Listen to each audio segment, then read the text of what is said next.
Lieutenant Jeffrey L. Hensal, Hensal. Uh, we received a call last night, just after 5 o'clock, of a possible carjacking at Phipps Plaza up on Lenox Road. When the units respond there, they found the victim. Excuse me if I misspell his name, but it's Opongu.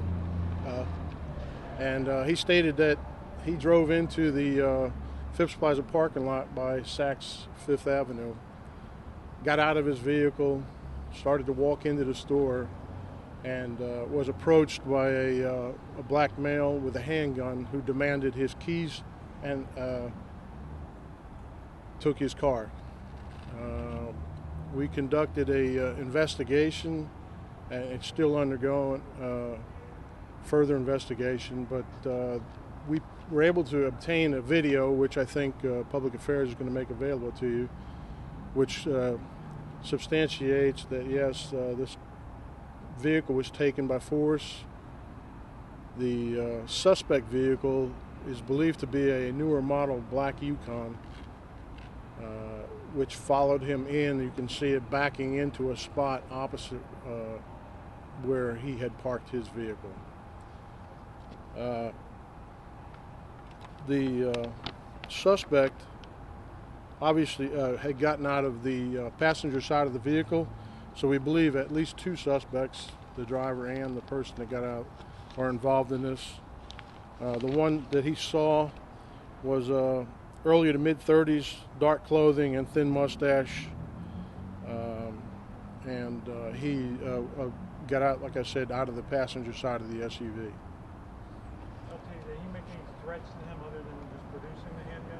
No, he put the handgun to his chest, according to the victims. Unfortunately, in our video, they walk out of the frame of the video when the gun is actually produced, but they back into the video, and you can see that there is some kind of confrontation where the suspect is backing away from him. Also, you can see in the video where there's a witness who is parked next to where the victim parked his vehicle, sees what's going on, and takes off running across the parking lot. Do you know who that witness is? Do you have a plea out to find that person? We haven't found. We haven't had anybody come forward yet. This is still the initial phase of the investigation, but yes, we'll try to put something out for that victim to come forward, or I'm sorry, that witness to come forward. As much information. There are also other people in the video, circulating around the area. So we are hoping that if somebody saw something, even if they think it's insignificant, please call us and let us know, because that insignificant little piece of information may be something that would help solve the case.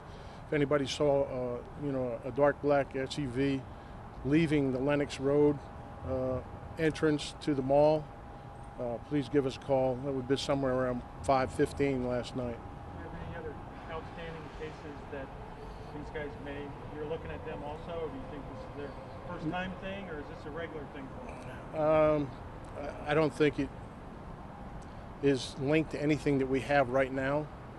It doesn't appear that this guy was apprehensive about what he was doing, so he probably planned this or had this in the works.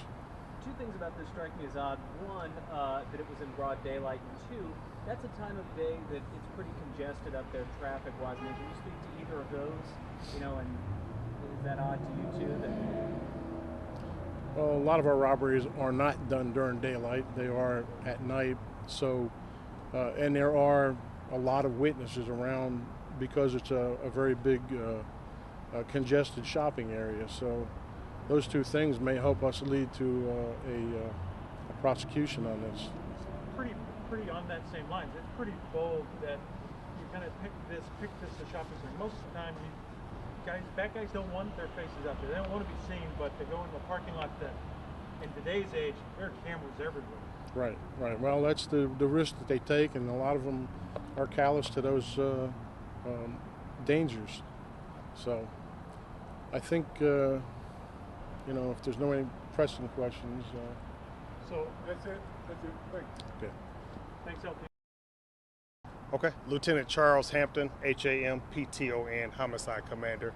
We're here today so you can look at a video from a homicide that we had on January 23rd.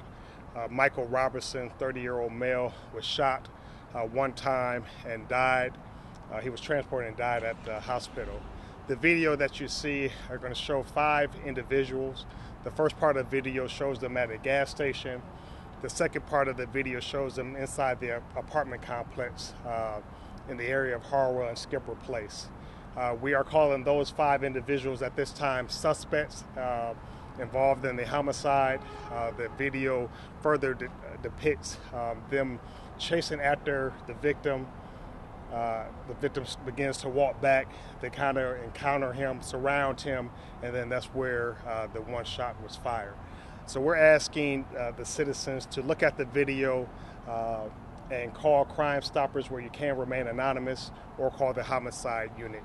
But again, we really need the citizens to step forward, do the right thing, and so we can further our investigation. Do you have any idea if these are folks from the neighborhood, passerbys? From again, the lead detective has been scouring hours of video. It appears on some other parts of the video that they are seen talking to some individuals inside the complex. Right now, we think that we're not sure if they live in the complex, but we know that they are familiar with the complex, so they probably know individuals in the complex. We're also thinking that maybe some residents inside the complex also know these individuals. So again, we're asking everyone to just take a close look. There's some distinct features as far as clothing, hats, book bags. And we're asking the citizens to call us, and again, they can call Crime Stoppers and remain anonymous. Do you have any reason to believe that they know the victim? I can't say. On the video, you see the victim outside the gate walking towards the store, and you see the 5 individuals chase after him. I'm not sure if they knew the victim ahead of time, but we believe that he was in fact the intended target, and believe that robbery was the motive. I don't speak on the character of the suspects to commit this kind of crime. What are people dealing with? Right now, I'm gonna say they're armed and dangerous. They surrounded the victim. They robbed him, took his phone, took a backpack.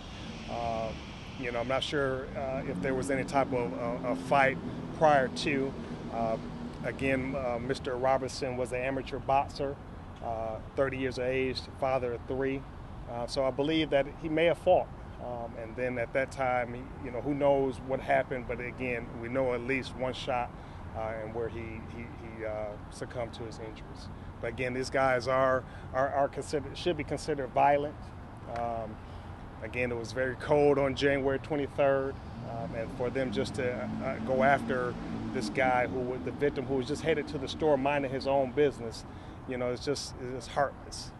So we're just really asking the community to step forward. Any idea how much they got? As far as I know for sure that they were able to obtain a cell phone and a book bag. I'm not sure the contents of the book bag, but they were able to obtain his phone and book bag. No idea on the money. I mean, life for $5, a life for $5. Not sure. Not sure how much he had on him at the time, so I'm not able to say.